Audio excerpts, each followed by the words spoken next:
আসসালামু আলাইকুম প্রিয় বন্ধুরা।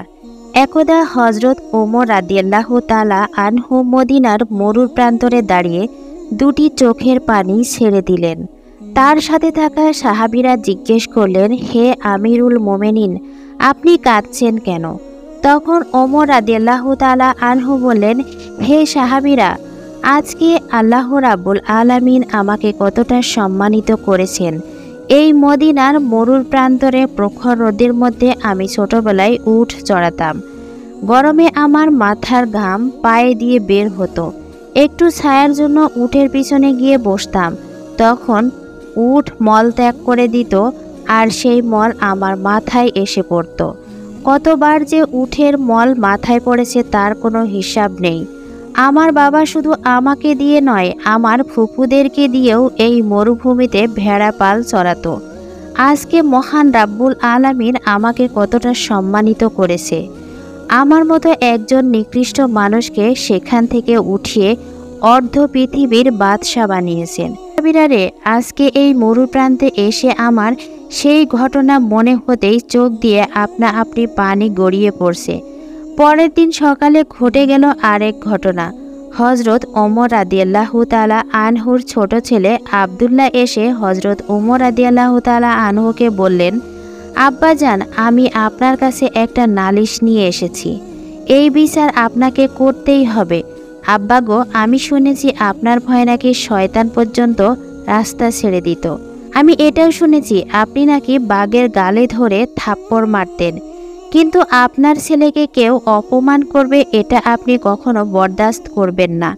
তখন ওমর রাদিয়াল্লাহু তাআলা আনহু বললেন, আব্দুল্লাহ, কি হয়েছে আমার কাছে খুলে বলো। তখন আব্দুল্লাহ বললেন, আব্বাজান, হুসাইন আমাকে গোলামের বাচ্চা গোলাম বলে গালি দিয়েছে। এই কথা শুনে হজরত ওমর রাদিয়াল্লাহু তাআলা আনহু অবাক হয়ে তার ছেলে আব্দুল্লাহকে জিজ্ঞেস করলেন, তুমি কি ঠিক শুনেছ যে হুসাইন তোমাকে গোলামের বাচ্চা বলেছে? জবাবে আব্দুল্লাহ বললেন, হ্যাঁ, আমি ঠিক শুনেছি, হুসাইন আমাকে গোলামের বাচ্চা গোলাম বলেছে। তখন হজরত ওমর রাদিয়াল্লাহু তাআলা আনহু বললেন, ঠিক আছে, হুসাইন যদি তোমাকে এই কথা বলে থাকে তাহলে অবশ্যই হুসাইনের বিচার করা হবে। পরের দিন হজরত ওমর রাদিয়াল্লাহু তাআলা আনহু নিজেই হজরত আলী রাদিয়াল্লাহু তাআলা আনহুর বাড়িতে আসলেন। ওমরকে দেখে হজরত আলী বললেন, হে ওমর, আপনি হঠাৎ আমার বাড়িতে? জবাবে ওমর বললেন, আলী, একটা দরকারে এসেছি। অতঃপর হজরত ওমর আলীকে জিজ্ঞেস করলেন, আলী, হোসাইন কি বাড়িতে আছে? জবাবে হজরত আলী বললেন, ওমর, হোসাইন ঘরের মধ্যেই আছে। অতঃপর হজরত আলী রাদিয়াল্লাহু তাআলা আনহু ওমরের কাছে জানতে চাইলেন, ওমর, হোসাইনকে কি দরকার? তখন হজরত ওমর বললেন, আলী, হুসাইন আমার ছেলে আব্দুল্লাহকে গোলামের বাচ্চা বলেছে। তখন হজরত আলী বললেন, ওমর, হুসাইন তো এমন কথা বলতে পারে না। ঠিক আছে, আমি হুসাইনকে নিয়ে আসছি। অতঃপর হজরত হুসাইন রাদিয়াল্লাহু তাআলা আনহুকে ডেকে আনা হলো। হুসাইন আসার পর হজরত আলী রাদিয়াল্লাহু তাআলা আনহু হুসাইনকে জিজ্ঞেস করলেন, হুসাইন, তুমি কি ওমরের ছেলে আব্দুল্লাহকে গোলামের বাচ্চা বলেছ? জবাবে হজরত হুসাইন রাদিয়াল্লাহু তাআলা আনহু বললেন, হ্যাঁ, আমি এই কথা বলেছি। এই জবাব দিয়ে হজরত হুসাইন রাদিয়াল্লাহু তাআলা আনহু আবার ঘরের ভিতরে চলে গেলেন। হজরত ওমর রাদিয়াল্লাহু তাআলা আনহু হজরত আলী রাদিয়াল্লাহু তাআলা আনহুকে বললেন, আমি এটার সঠিক বিচার করতে চাই। তখন হজরত আলী বললেন, ওমর, বাচ্চাদের ব্যাপার, এটা বাদ দিলে হয় না? তখন হজরত ওমর বললেন, আলী, ব্যাপারটা যদি বাদ দেওয়ার মতো হতো তাহলে অবশ্যই দিতাম। আলী, আগামী শুক্রবার জুম্মার নামাজের পর মসজিদ নববীতে হোসাইনের বিচার হবে, আপনি হোসাইনকে নিয়ে আসবেন। এই বলে হজরত ওমর চলে গেলেন। চলে যাওয়ার পর হজরত আলী রাদিয়াল্লাহু তাআলা আনহু ঘরের ভিতরে গিয়ে হোসাইনকে জিজ্ঞেস করলেন, হোসাইন, তুমি ওমরের ছেলেকে গোলামের বাচ্চা কেন বলেছ? জবাবে হোসাইন রাদিয়াল্লাহু তাআলা আনহু বললেন, আমি যা সত্য তাই বলেছি। অতঃপর শুক্রবার দিন মসজিদে নববীর মধ্যে সমস্ত সাহাবীরা এবং মুসল্লিরা জামায়াত হলো। সাহাবীদের মধ্যে কেউ কেউ বলাবলি করছিল, আজকে কি জানি কি হয়। কি বিচার জানি ওমর হোসাইনের করে, যে হোসাইনকে বিশ্বনবী আদর করে বলতো, হোসাইন তুমি আমার, আমি তোমার। তোমাকে যে ভালোবাসে সে যেন আমি রাসূলকেও ভালোবাসে, আর তোমাকে যে কষ্ট দিবে সে যেন আমি রাসূলকেও কষ্ট দিল। সেই হুসাইনের কি বিচার জানি আজকে হয়। জুম্মার নামাজ শেষ, কিছু সাহাবীরা হজরত ওমরকে অনুরোধ করে বললেন, হে আমিরুল মোমেনিন, আপনি তো জানেন বিশ্বনবী হোসাইনকে কতটা ভালোবাসতেন, হোসাইনের বিচারটা বাদ দিলে হয় নাকি? তখন হজরত ওমর রাদিয়াল্লাহু তাআলা আনহু সাহাবীদেরকে বললেন, হে সাহাবীরা, তোমরা জানো আমিও তা জানি, কিন্তু কাল হাসরের ময়দানে আল্লাহ রাব্বুল আলামিন যদি আমাকে এই বিচারের জন্য কাঠগড়ায় দাঁড় করায়, তখন যদি আমি অপরাধী হয়ে যাই, তাহলে সেদিন তোমরা পারবে কি আমাকে ক্ষমা করতে? হজরত ওমরের মুখে এমন কথা শুনে সমস্ত সাহাবীরা নিশ্চুপ হয়ে যায়। অতঃপর বিচার কার্য শুরু হলো। হজরত ওমর রাদিয়াল্লাহু তাআলা আনহু হজরত হোসাইনকে উদ্দেশ্য করে বলতে লাগলেন, হোসাইন, আপনি কেন আমার ছেলেকে গোলামের বাদশা গোলাম বলেছেন? তখন হজরত হুসাইন রাদিয়াল্লাহু তাআলা আনহু জবাব দিলেন, ওমর, বড় কথা বলো না, তুমি কি আমার নানার গোলামি করো নাই? এই কথা শুনে হজরত ওমর রাদিয়াল্লাহু তাআলা আনহু দুটি চোখের পানি গড় গড় করে ছেড়ে দিলেন। হজরত ওমর হোসাইনকে লক্ষ্য করে বললেন, হোসেন, আপনি যে কথাটা বললেন এই কথাটা কি আপনি কোনো কাগজে লিখে দিতে পারবেন? হোসেন রাদিয়াল্লাহু তাআলা আনহু জবাবে বললেন, অবশ্যই লিখে দিতে পারবো। অতঃপর হোসেন রাদিয়াল্লাহু তাআলা আনহু কাগজে লিখলেন, ওমর আমার নানার গোলামি করেছে বিধায় তার ছেলেকে আমি গোলামের বাদশা গোলাম বলেছি। হজরত ওমর কাগজের টুকরো হাতে নিয়ে একটা চিৎকার দিয়ে বললেন, হে মসজিদ নববীর মুসল্লিরা ও আমার নবীর আদরের সাহাবীরা, আজ থেকে আমি ওমরের আর কোনো ভয় নেই। আমি ওমর যেদিন দুনিয়া থেকে বিদায় হয়ে যাব, সেই দিন তোমরা হুসাইনের লেখা এই কাগজটুকু আমার কাফনের কাপড়ের ভিতর ঢুকিয়ে দিও। কাল হাসরের ময়দানে যখন বিচার কার্য শুরু হবে, তখন আমি ওমরের কোনো ইবাদত বন্দেগী যদি আল্লাহর দরবারে কবুল না হয়, আর সেদিন যদি আমি বিপদে পড়ে যাই, তাহলে আমি আল্লাহকে হুসাইনের লেখা কাগজটুকু তুলে ধরে বলবো, হে আল্লাহ, হুসাইন বলেছে আমি তোমার বন্ধুর গোলামি করেছি, এই জন্য হলেও আজকে তুমি আমাকে ক্ষমা করে দাও। সুবহান আল্লাহ, সুবহান আল্লাহ। অতঃপর মসজিদে নববীর সকল মুসল্লিরা একসাথে নারায়ে তাকবীর বলে উঠলেন। হজরত ওমর রাদিয়াল্লাহু তাআলা আনহুর শাসনকালে একদিন দুজন সহোদর ভাই এক বালককে টেনে হেঁচড়ে নিয়ে আসলেন হজরত ওমর রাদিয়াল্লাহু তাআলা আনহুর কাছে। জিজ্ঞাসা করলেন, কেন এই বালককে এভাবে ধরে নিয়ে আসা হয়েছে? উত্তরে ওনারা বললেন, এই বালক আমাদের পিতাকে হত্যা করেছে। সাইয়েদিনা হজরত ওমর রাদিয়াল্লাহু তাআলা আনহু তিনি বালককে বললেন, আপনি কি সত্যি তাদের পিতাকে হত্যা করেছেন? বালকটি বললেন, হ্যাঁ, আমি এই কাজ করেছি, তবে তা ছিল দুর্ঘটনাবশত। আমার উট তাদের বাগানে ঢুকে পড়েছিল, তা দেখে তাদের পিতা একটি পাথর ছুঁড়ে মারল, উটের চোখে লাগলো। আমি দেখতে পাই যে উটটি খুবই কষ্ট পাচ্ছে, যা দেখে আমার অনেক রাগ হয়ে যায় এবং অন্য একটি পাথর নিয়ে আমি তার দিকে ছুঁড়ে মারি। পাথরটি তার মাথায় লাগে এবং উনি মারা যান। সাইয়েদিনা ওমর তখন তাদের দুই ভাইকে জিজ্ঞেস করলেন, আপনারা কি এই বালককে ক্ষমা করবেন? তখন দুই ভাই জবাব দিলেন, না, আমরা ওকে ক্ষমা করব না। আমরা আমার পিতার জানের বদলে এর জান চাই। সাইয়েদিনা ওমর রাদিয়াল্লাহু তাআলা আনহু তখন বালকটির কাছে জানতে চাইলেন, আপনার কি কোনো শেষ ইচ্ছা আছে? লোকটি বললেন, আমার বাবা দুনিয়া থেকে বিদায় হওয়ার সময় আমার ছোট ভাইয়ের জন্য কিছু সম্পদ আমার কাছে রেখে যান, যা আমি এক জায়গায় লুকিয়ে রেখেছি। আমি 3 দিন সময় চাই, যাতে আমি সেই জিনিসগুলো আমার ভাইকে দিয়ে আসতে পারি। হে আমিরুল মোমিনিন, আপনি আমাকে বিশ্বাস করুন। তখন হজরত ওমর বললেন, আমি আপনাকে বিশ্বাস করতে পারি যদি একজন জামিন জোগাড় করতে পারেন, যিনি নিশ্চয়তা দেবেন যে আপনি ফিরে আসবেন। বালকটি দরবারের চারদিকে তাকালো এত মানুষের মধ্যে কেউ তার জামিন হলো না। হঠাৎ দরবারের পিছন থেকে একটি হাত উঠল। তার হাত মোবারক ছিল একটি বিশিষ্ট সাহাবী হজরত আবু যার গিফারি রাদিয়াল্লাহু তাআলা আনহুর। তিনি বললেন, আমি তার জামিন হব। জানার বিষয়, জামিনের মানে হলো যদি বালকটি ফিরে না আসে তাহলে বালকের পরিবর্তে হজরত আবু যার গিফারি রাদিয়াল্লাহু তাআলা আনহু এর শিরচ্ছেদ করা হবে। সুতরাং বালকটিকে ছেড়ে দেওয়া হলো। একদিন গিয়ে দুদিন চলে গেল, কিন্তু বালকটি ফিরে আসলো না।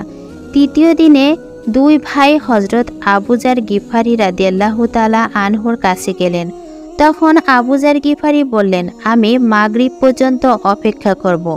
মাগরিবের কিছুক্ষণ আগে হজরত আবু যার গিফারি রাদিয়াল্লাহু তাআলা আনহু তিনি সাইয়েদিনা ওমর রাদিয়াল্লাহু তাআলা আনহুর দরবার শরীফের দিকে রওনা করলেন। পবিত্র মদিনা শরীফের অধিবাসীগণ হজরত আবু যার গিফারি রাদিয়াল্লাহু তাআলা আনহুর পিছন পিছনে যেতে লাগলেন। সবাই দেখতে চান কি ঘটে। আজকে সত্যি কি হজরত আবু যার গিফারি রাদিয়াল্লাহু তাআলা আনহুর ওই বালকের পরিবর্তে এত বড় শাস্তি কার্যকর করা হবে? তার দিকে পিনপতন নীরবতা কি হতে চলেছে।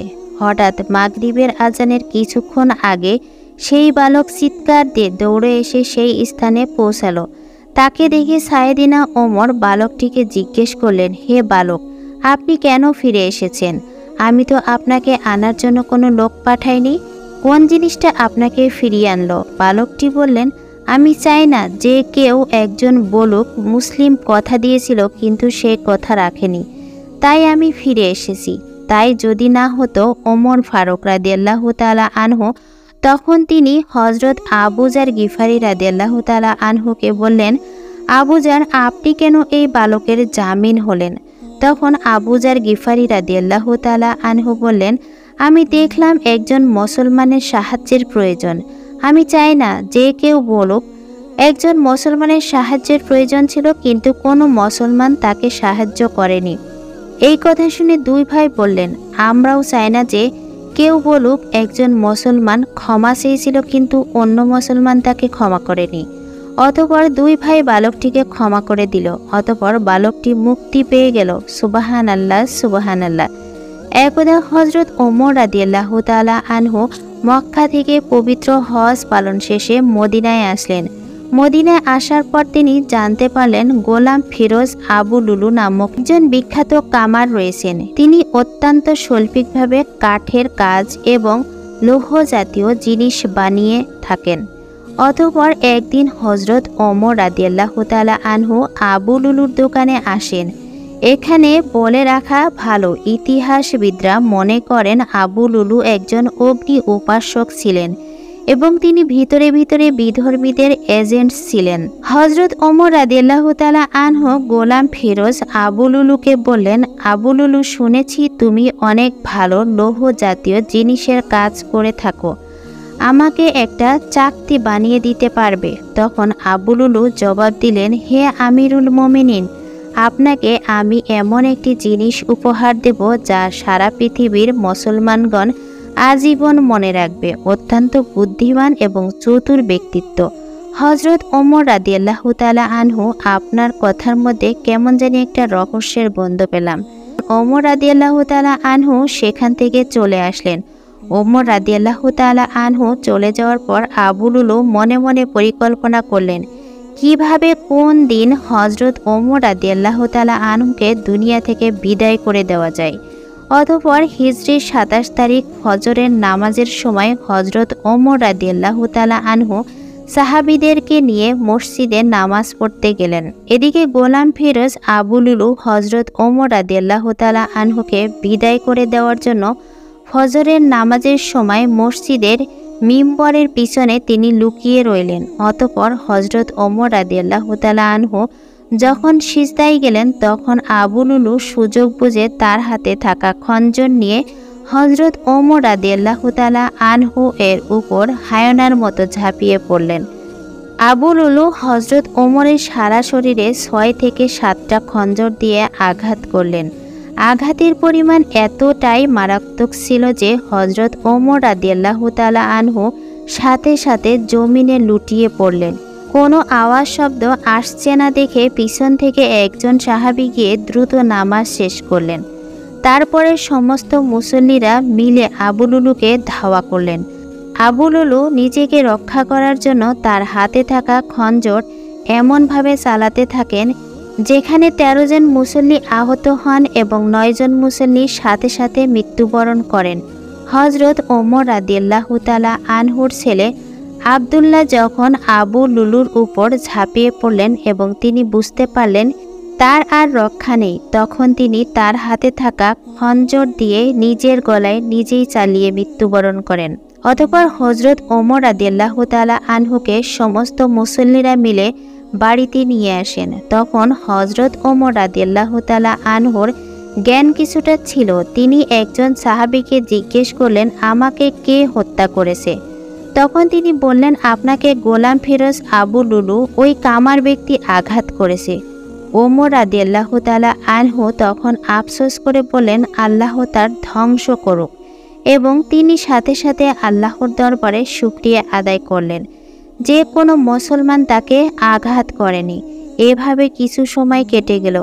১ দিন, ২ দিন, ৩ দিন চলে গেল। হজরত ওমর রাদিয়াল্লাহু তাআলা আনহুর অবস্থা বেশি খারাপ হয়ে গেল। অতঃপর একজন কবিরাজ ডেকে আনা হলো। কবিরাজ হজরত ওমর রাদিয়াল্লাহু তাআলা আনহুকে ১ গ্লাস দুধের ব্যবস্থা করে দেওয়ার জন্য বলল। তারপর দুধ এনে হজরত ওমর রাদিয়াল্লাহু তাআলা আনহুকে খাওয়ানোর পর মুখ দিয়ে দুধ ঢুকে পেট দিয়ে বের হয়ে যায়। এই অবস্থা দেখার পর হেকিম অপারগতা স্বীকার করে বললেন, হয়তো ওনাকে আর বাঁচানো যাবে না। এই বলে হেকিম চলে গেলেন। সময় যত যাচ্ছে হজরত ওমর রাদিয়াল্লাহু তাআলা আনহুর অবস্থা এতই খারাপ হতে চলেছে। একটা সময় হজরত ওমর তার ছেলে আবদুল্লাহকে কাছে ডেকে বললেন, আবদুল্লাহ, তুমি এক্ষুনি মা আয়েশার কাছে যাও। মা আয়েশার কাছে গিয়ে বলো, নবী করিম সাল্লাল্লাহু আলাইহি সাল্লামের পাশে যে আরেকটি জায়গা আছে সেখানে আমি চলে যাওয়ার পর আমাকে দাফন করা যাবে কিনা। তখন আবদুল্লাহ মা আয়েশার কাছে গিয়ে এই আর্জি পেশ করলেন। তখন মা আয়েশা মনে মনে চিন্তা করতে লাগলেন, আমি ভেবেছিলাম ওই জায়গাটা আমার জন্য রাখবো। কোনো সিদ্ধান্তে পৌঁছাতে না পেরে মা আয়েশা আবদুল্লাহকে বললেন, তুমি বাড়ি চলে যাও, আমি দেখি কি করা যায়। অতঃপর মা আয়েশা বিশ্বনবীর রওজার কাছে গিয়ে বললেন, ইয়া রাসূলুল্লাহ, আমি ভেবেছিলাম এই জায়গাটা আমার জন্য রাখবো, কিন্তু এখন ওমর মৃত্যুশয্যায়। ওমর চাচ্ছে এই জায়গাতে শোয়ার জন্য, এখন আমি কি করব? রওজা থেকে আওয়াজ আসলো, হে আয়েশা, আমার ওমরকে আমার পাশে থাকার অনুমতি দিয়ে দাও। সুবহানাল্লাহ, সুবহানাল্লাহ। অতঃপর হজরত ওমর রাদিয়াল্লাহু তাআলা আনহু দুনিয়া থেকে বিদায় হয়ে গেলেন। তারপর বিশ্বনবীর পাশে এবং হজরত আবু বকর রাদিয়াল্লাহু তাআলা আনহুর পাশেই হজরত ওমরকে দাফন করা হয়।